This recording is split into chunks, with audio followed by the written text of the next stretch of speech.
Well, hello there, lovely ones. Here we are again with another traditional sketching video.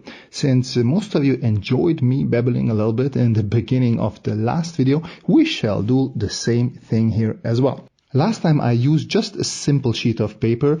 This time around I am using my marker sketchbook that you saw me sketch in before, especially during some of our live streams. And since it's been a while since I drew an original mech or robot, I thought it is time to draw a mech again. Well, original. I was looking at a whole bunch of mech references on Pinterest when I was drawing this, so I don't know how original I could call it. I feel like I should make it a habit noting down the exact reference images I'm using for these videos so I can blend them in so you guys see how I take and change elements of some of the references and combine other references together. But sadly I have forgotten to do that this time around, so what I can tell you is that I used at least 3 different references for this mech. The front legs are inspired by those mechs that have some sort of fabric cover over their limbs. I really enjoy drawing those since it was never something that I drew and I still don't do it so often, but I really love seeing them. I guess maybe because of my ID sketching background, I love showing my mechanisms and joints, but in any real world functional context that wouldn't make sense because you want to protect those mechanical joints. While the back legs of the doggo also have this sort of cover on them, I know for sure that I used different references there and it doesn't make much sense now looking at it. Only a little bottom part of the back leg is covered by the fabric, and looking at it I would say the cover should have gone at least till the middle joint, so out of the 3. But hey, I think I spent around 50 minutes to an hour on this puppy, and most of the time went to inking and rendering, and the actual design process was too short to have serious expectations from it.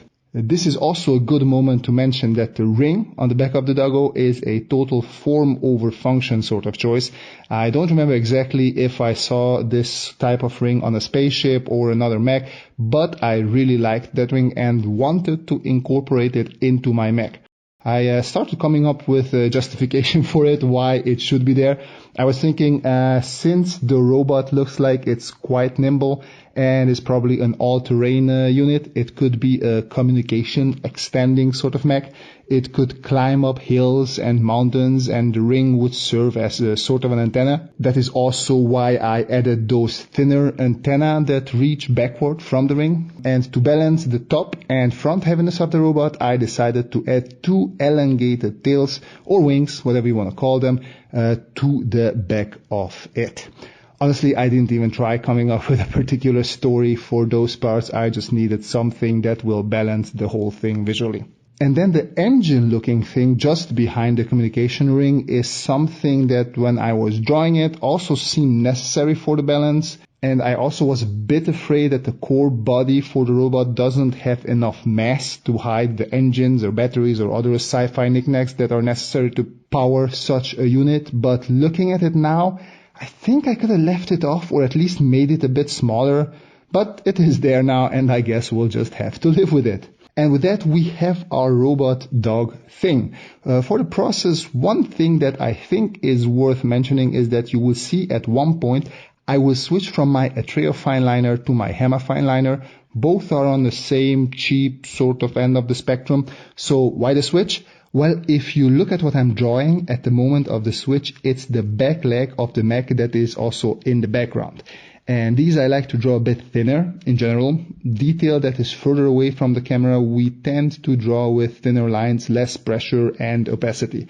And to simulate this, I switched to my Hema fineliner because that is on the verge of running dry, and because of that, the lines I can do with are much thinner and lower in opacity.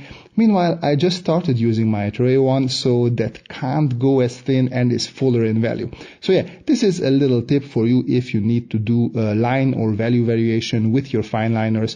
Always keep your almost empty fineliners around because you don't know when they might come in handy. But feel free to throw them away after a while. I don't want to convince anyone here to become a hoarder. Oh, and before I stop talking and let you enjoy the rest of the process, notice how during the rendering process I have a dozen different markers from different brands. I know I said this a million times, but you don't need to go for the most expensive brands. Just go for whatever your budget allows and use it and have fun with it. And with that, I will stop talking now, right after I tell you to comment if you have any questions or interesting remarks. I always love reading what you have to say. Feel free to hit that like button if you enjoyed the video. And if you want to support me, you can find links in the description down below how to do that. But as always, the most important thing is that you folks have a great time, and see you in the next video. Bye bye.